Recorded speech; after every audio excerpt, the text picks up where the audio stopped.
Bem-vindos ao Vox Talk, seu bate-papo de negócio e tecnologia. Estamos aqui hoje com Alcídio dos Anjos, CEO da Voxel Consultoria de Sistemas. Eu sou Márcio Rodrigues, arquiteto de soluções, e vocês estão no Vox Talk.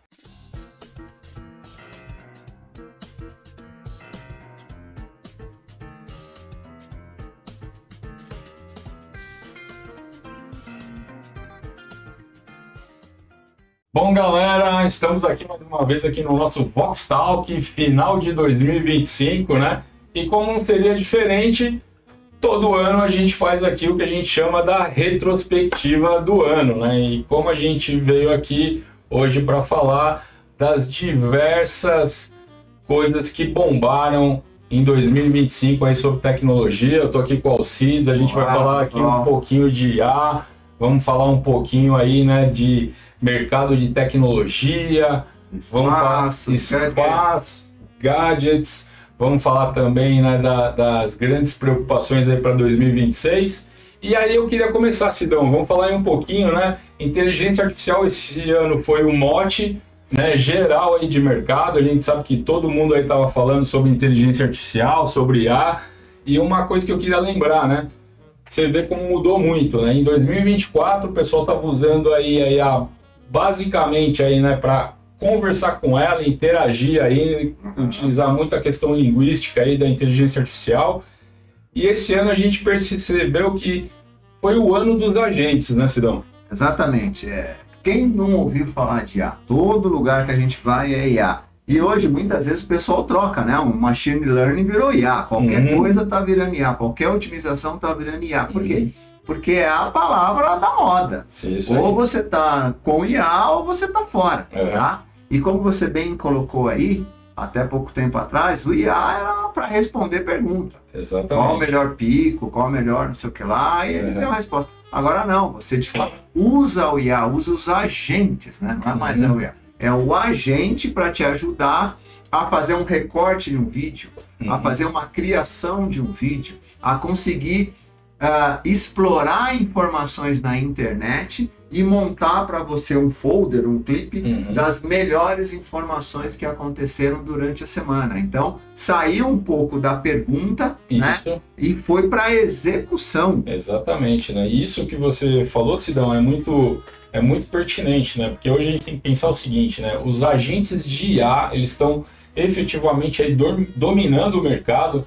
A gente percebe hoje, né, que eles estão cada vez aí mais evoluindo aí dentro dos processos de negócio da sua empresa. Então hoje você consegue fazer uma IA, né, criar um agente de IA aí multitarefa, onde você consegue estar colocando, né, todo um processo que você tem numa determinada tarefa dentro da sua empresa, né, e conseguir exatamente que esse modelo de IA, esse agente, consiga efetivamente estar te entregando aí o resultado final, né, Sidão? Exato. E nós trabalhamos uma parte de customização, de desenvolvimento. Então, nós procuramos liberar aí alguns agentes de IA para fazer com que os nossos colaboradores consigam ter uma melhor performance usando esse agente dentro daquele desenvolvimento. Sim. Só que existe toda uma preocupação atrás da IA, correto? Por quê? O que é IA e o que não é IA? Né? Hoje você vê um vídeo, tem vários lá que tem algumas falhas, né, gigantescas. Você já consegue saber, né? Agora tem uns que não. É muito sucinto lá o que faz a diferença do que é real e o que é inventado. E aí o que está acontecendo em relação ao mercado, Márcio? Na verdade, assim, né, o mercado começou, né, a se preocupar demais com isso, exatamente por causa desse crescimento exponencial, né, da utilização da inteligência artificial por várias empresas aí, né, principalmente quando a gente fala com relação à interação com o cliente, a interação humana, né, da máquina, né, com o humano, tanto que a gente acabou vendo esse ano, né, uma preocupação enorme aí dos governos, tanto do mundo como o governo brasileiro, de estar criando aí, né, uma PL, né, uma medida aí que marco legal da IA, né? Exatamente, que efetivamente conseguisse regulamentar, né, esse tipo de tecnologia. Por que isso, né, Sidão? Porque hoje, se a gente pensar com esse marco, as empresas se tornam responsáveis, né, por controlar né, e disponibilizar, né, os recursos de inteligência artificial para os seus clientes, e ao mesmo tempo, né, você tem que ser obrigado a informar o cliente, né, informar as pessoas que elas estão efetivamente interagindo com uma inteligência artificial. Uma máquina. Para de fato, depois para não ser enganada ou para não cair num viés desnecessário. Né? E até a gente brinca aí, isso é uma forma de proteger, porque a IA também cria, né? A gente falou, ela não só responde uma pergunta, ela cria. Então, hoje, você não usa a IA para, há pouco tempo atrás, ela corrigiu uma palavra. Hoje não, hoje ela corrige todo um parágrafo. E quem que é dono dessa informação, desse parágrafo todo criado?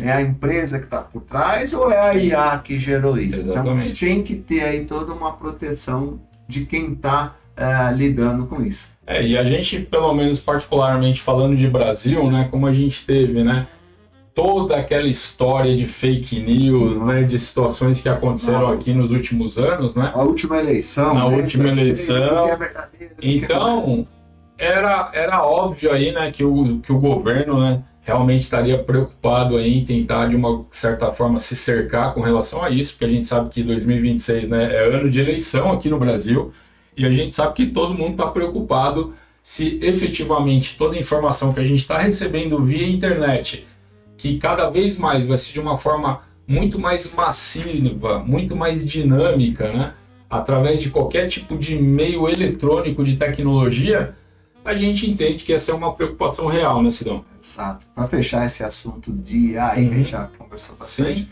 tem que ficar claro que a IA deixou de ser simplesmente um meio de consulta. Né? E a grande virada é que agora ela vai, de fato, trabalhar para você, através dos grandes agentes que estão sendo criados, né? Os agentes autônomos aí, para auxiliar as pessoas no ano que se passou e imagina o que vai acontecer no ano que vem, correto? Correto. E só mais um detalhe que eu queria comentar, né, sobre a IA também, né, principalmente com relação a essa questão dos agentes aí de IA que estão já assumindo alguns processos aí internos dentro das empresas, né, é aquele surgimento real de novo, né, da preocupação do ser humano de ser substituído aí por um modelo de IA, mas isso aí a gente vai estar falando em 2026, vamos estar conversando aí numa outra oportunidade também, a gente vai aprofundar isso aí, né, Sidão? Exato, que é uma grande briga. Muita gente fala que não vai substituir de jeito algum, e muita gente fala que já está substituindo, né? Que vai, não, já está acontecendo.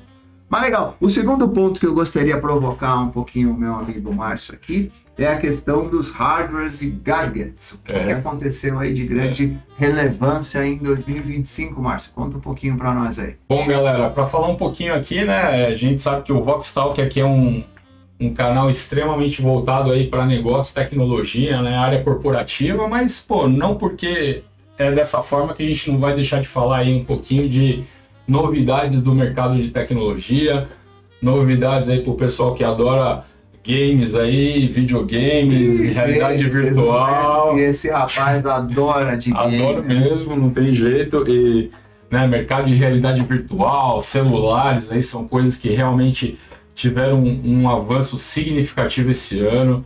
Né? Quando o Sidão acabou de tocar no assunto aqui de gadgets, a gente teve esse ano o lançamento da Nintendo aí do Switch 2, que é um gadget conhecidíssimo do pessoal, que ele é basicamente um videogame portátil aí, mas que te permite aí estar jogando na sua TV dentro da sua casa. Porque eu não sou desse mundo de game. Né? O que mudou muito em relação a esse Switch 2? Na verdade, assim, na verdade, hoje o Switch 2, ele manteve basicamente aí a mesma fórmula de sucesso do Switch 1, o primeiro Switch, que foi lançado já há alguns anos atrás. E hoje ele está trazendo mais tecnologia, né? Quando a gente fala com relação aí à qualidade mesmo, qualidade visual, né? Então a Nintendo está entregando um equipamento aí com uma qualidade visual bastante interessante. E com certeza o pessoal que é fãzaço da Nintendo aí, né? Dos jogos proprietários dela aí, como Mario, Pokémon, Zelda, etc., vão adorar esse novo videogame. E investiram, né? Porque é um dos... é o primeiro, né? Na verdade, assim, né? Pelo conceito dele, Sidão, pela concepção dele em relação aos seus concorrentes, né? Sony ou Microsoft, né? Na verdade, o Nintendo Switch, ele tem ele é um modelo muito proprietário, né? Porque ele te permite, né, a portabilidade do videogame, então você pode jogar com ele fora da televisão, né?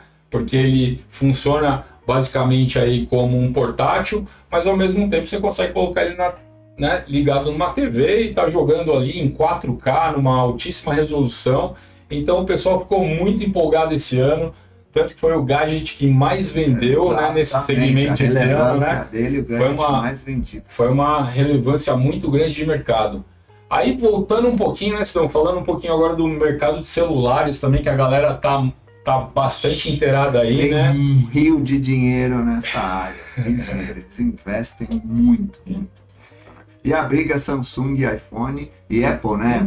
Não tem jeito, né? Tanto que a gente acabou percebendo, né, Sidão, que esse ano, por exemplo, né, a Apple veio com uma estratégia nova no mercado, que foi o lançamento do iPhone 4SE aí, que foi um iPhone basicamente aí de entrada, de uma certa forma, com uma estratégia da Apple de baratear o custo do iPhone, né? É parrudo, mas ele é de entrada. Exatamente. Exatamente para quê? Para aumentar, né, o desejo de todo mundo, né? Porque muita gente é fãzaço aí da Apple, né? Então teve um aumento grande aí nas vendas devido ao lançamento desse iPhone SE, que fez muito sucesso esse ano no mercado, né?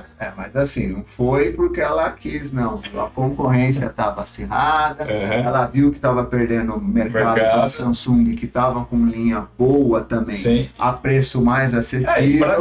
Ela tentou colocar aí uma linha parruda, com alguns itens mais simples, para conseguir baixar um preço. Baixar um pouco o preço. Tanto que eles falam que não é um preço totalmente acessível, né? É um pouquinho mais acessível em relação aos anteriores. Que é o que a gente sempre fala muito aqui, né? Principalmente quando a gente fala de Apple, né? Segmentos de Apple, a gente sabe que a grife pesa, né, Sidão? Então a grife, né? E aí eles vendem a grife, né? A grife tem a valor. E agora falando um pouquinho, né? Você citou aí a Samsung. Pode continuar. Não, então, você citou aí um pouquinho a Samsung e a gente também ia falar um pouquinho, né, dos famosos celulares dobráveis aí, né, que isso tá virando agora uma tendência, né, provavelmente deve ser uma tendência aí para os próximos anos, a gente deve ver muitas empresas aí investindo nesse modelo de equipamento, principalmente porque agora, né, através aí das nanotecnologias, eles já estão conseguindo, né, reduzir demais a espessura desses equipamentos, né, então, tipo, não é mais aquele tijolão que fica no bolso, né, então a Samsung veio aí com o Fold 7 aí, que é um celular dobrável desse ano que também fez bastante sucesso, né? Ela já falou muito também do tridobrável, né? São 3 dobras. Isso. Não é comercial ainda, mas já está funcionando e tal. Vamos ver se para 2027 de fato vira um produto de mercado. Exatamente, porque eles estão pensando muito, né? Estão numa questão de tendência, né? Então essa tendência aí da facilidade que o pessoal está tendo aí através da nanotecnologia de estar reduzindo o tamanho dos componentes, né, fazendo telas mais flexíveis com tecnologias mais novas, né, então isso está favorecendo absurdamente aí a possibilidade de você ter dispositivos dobráveis, né? Então, por exemplo, você consegue ter um dispositivo com uma dimensão de celular, mas quando você tem a necessidade, você vai conseguir ter uma amplitude de um tablet, por exemplo. Uma tela bem maior, exato. Então isso é muito legal. Um outro ponto que está entrando muito e entrou muito em moda aí o ano passado, de fato, foi os óculos para realidade aumentada. Exatamente. Certo? Onde saíram daqueles grandes capacetes para óculos bem mais, vamos falar assim, mais simples, né? Mais parecidos com óculos, Sidão. Mais parecidos com óculos. Porque, galera, todo mundo sabe aí, todo mundo acompanhou, né, desde o lançamento aí do Apple Vision, né, que foi o óculos da Apple aí, né, exatamente para estar competindo aí com os outros óculos de mercado, né, o Quest, que é o óculos da Meta. Então, que também, quando eles foram lançados, você tinha exatamente esse problema de conforto, né, devido, né, ao tamanho, à dimensão dele, né? Então a gente sabe que os óculos eles eram muito grandes, porque eles tinham muitos componentes eletrônicos que realmente não tinha como você estar reduzindo, né, o tamanho desse hardware. Não ficava tão confortável. Então ele não ficava tão confortável, mas ao mesmo tempo, né, ele despertou demais a curiosidade das pessoas, né, e dos fanáticos aí por tecnologia. Mas a gente percebeu que esse ano de 2025, Sidão, a Apple e a Meta, eles realmente se preocuparam com isso, então as novas versões aí do Apple Vision aí, e do Quest da Meta, vocês vão perceber que eles vieram em formatos muito menores, muito mais próximos do que a gente conhece como óculos, né? Até eu queria pegar um gancho aqui e falar um pouquinho também, né, que a Ray-Ban, na verdade, em parceria, né, com uma empresa de tecnologia também entrou nesse mercado. Isso. Não, ele não tem o conceito lá da computação espacial, né? Isso, ele da traz para você realidade aumentada, isso. computação espacial. Ele traz algo um pouco mais simples, mas também num gadget que é um óculos. Onde daqui você consegue fazer um search, verificar, exatamente, uma série de informações na lente aí do teu óculos, tá? Teve também, o ano passado, um avanço da computação quântica, né? Exatamente. Porque é muito utilizado, ou vai ser muito utilizado também na parte de descoberta de novos materiais. Isso. E isso pode revolucionar totalmente o mercado dos próximos anos, hein, Marcelo? É isso aí. E isso é um fato, viu, pessoal? Porque hoje, no ano de 2025, a gente teve, né, o primeiro computador quântico trabalhando efetivamente, né, em produtos reais, aí, como o Sidão acabou de falar aqui para vocês, né, eles estão usando já a computação quântica aí para desenvolvimento e descoberta de novos materiais. Isso é oficial aí, as empresas chinesas como americanas já estão utilizando, já estão olhando esse mercado de uma forma extremamente contundente aí. E o que a gente também está vendo, né, agora falando um pouquinho... é o lado bom, né? Na verdade, esse é o lado bom, né? A gente queria falar, é uma descoberta, é um avanço importante aí, né, para a tecnologia, para a TI, né, o fato da computação quântica está sendo efetivamente utilizada agora, né, de uma forma muito mais incisiva aí, e produtiva no mercado, mas a gente percebeu também uma questão extremamente preocupante, né, Sidão? Que é justamente, imagina esse poder computacional na mão de um hacker. Exatamente. Então, para quebrar uma criptografia, começa a ficar muito mais fácil. Muito mais. Ou você precisa começar a ter chaves muito maiores. Então, vem um problema grande aí pela frente, hein? E é isso aí, pessoal, porque assim, o mercado de cibersegurança já está olhando isso aí com muita preocupação, até porque eles já avisaram agora, já em 2025, que para várias empresas aí, que o pessoal que não atualizou aí, que não fez as devidas atualizações aí dentro das suas camadas de segurança, estão extremamente suscetíveis a invasões, principalmente por causa disso que o Sidão acabou de falar aqui, que a computação quântica, né, devido à sua alta tecnologia, né, e demanda computacional, está tendo muita facilidade aí, pessoal, de quebrar as criptografias convencionais que a gente já conhece agora no mercado. Então, isso realmente é uma preocupação para 2026. E continuando aí, né? Falamos de falamos de gadgets, e o terceiro tópico aí bem comentado no ano passado é espaço e sustentabilidade, né? Exatamente. Tem até um termo engraçado que eles chamam de privatização da órbita. O que é isso aí, Marcelo? Sidão, quem diria, né? A gente falava tanto aqui, né, de projetos, né, da NASA, projetos de governo, né, governo russo, governo chinês, todo mundo aí, né, tentando explorar, né, de qualquer maneira aí o espaço sideral. E agora a gente está vendo aí, né, que as empresas privadas elas começaram a invadir o espaço. Deixa eu fazer um parênteses aí que até eu mesmo não sei, mesmo não, né? Muita gente não sabe a resposta. Porque quando você fala de um investimento desse para você, sei lá, visitar a Lua, é muito dinheiro. Por isso ficava na mão de poucos. Da NASA, que é o governo americano, o governo russo, o governo chinês e alguns. Hoje isso está indo para a área privada. Exatamente. Né? Qual que é o lucro que tem se eu conseguir fazer uma nave que dá a volta na Lua e volta para cá?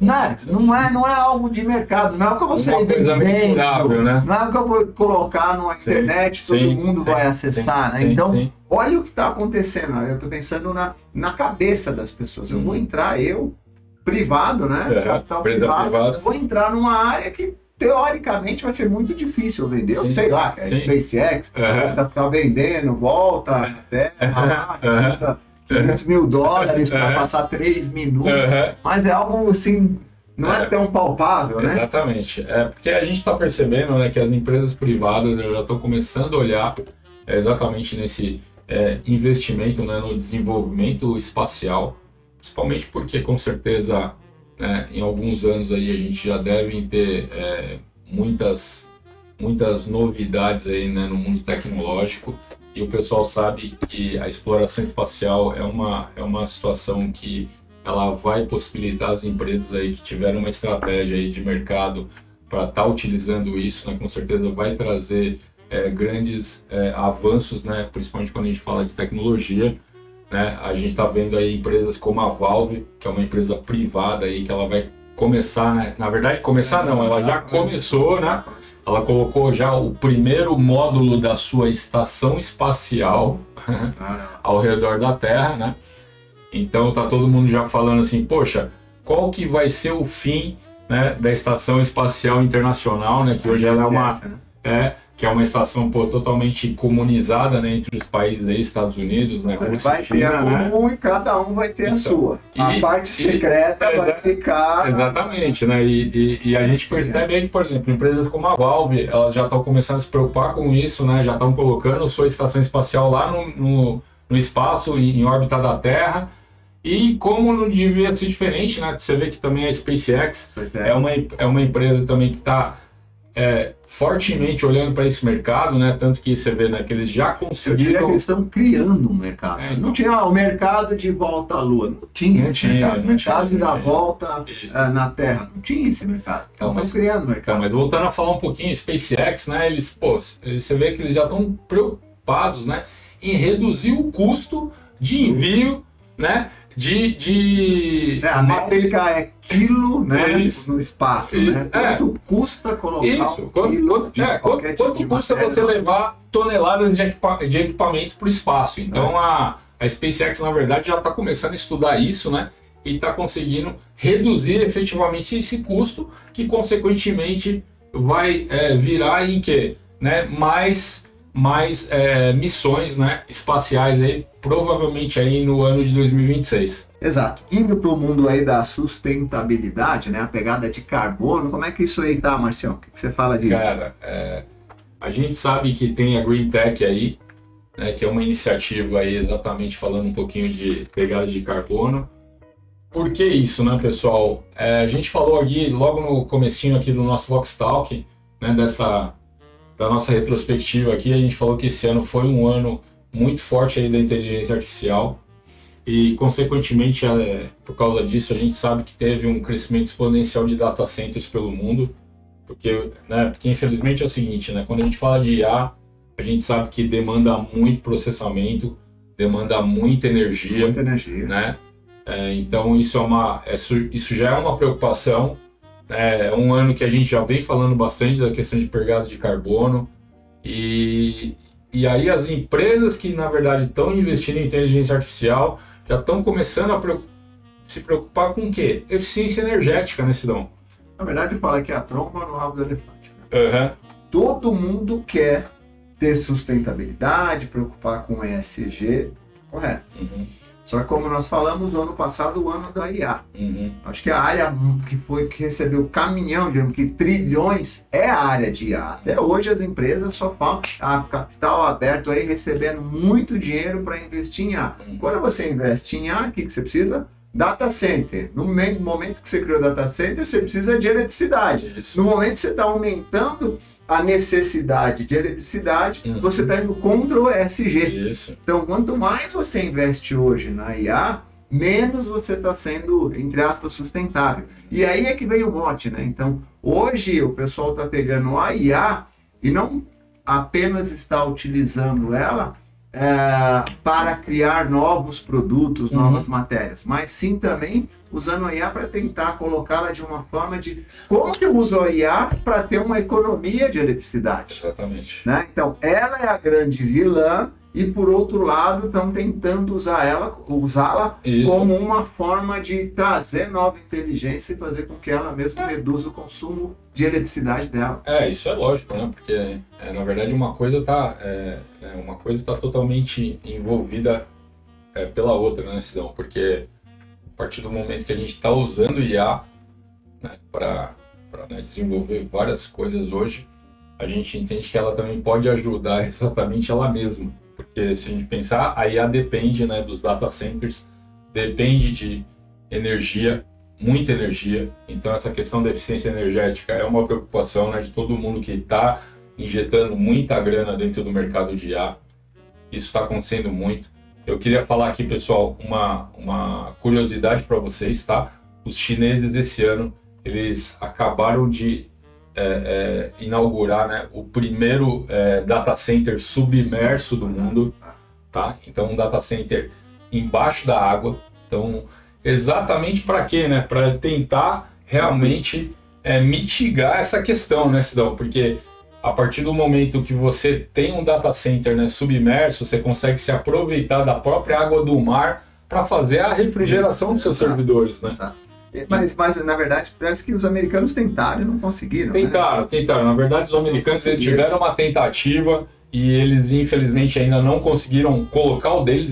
Isso, com certeza, deve estar em fase de desenvolvimento. Os americanos, lógico, não vão deixar quieto, né? Não vão deixar de estar olhando para essa possibilidade.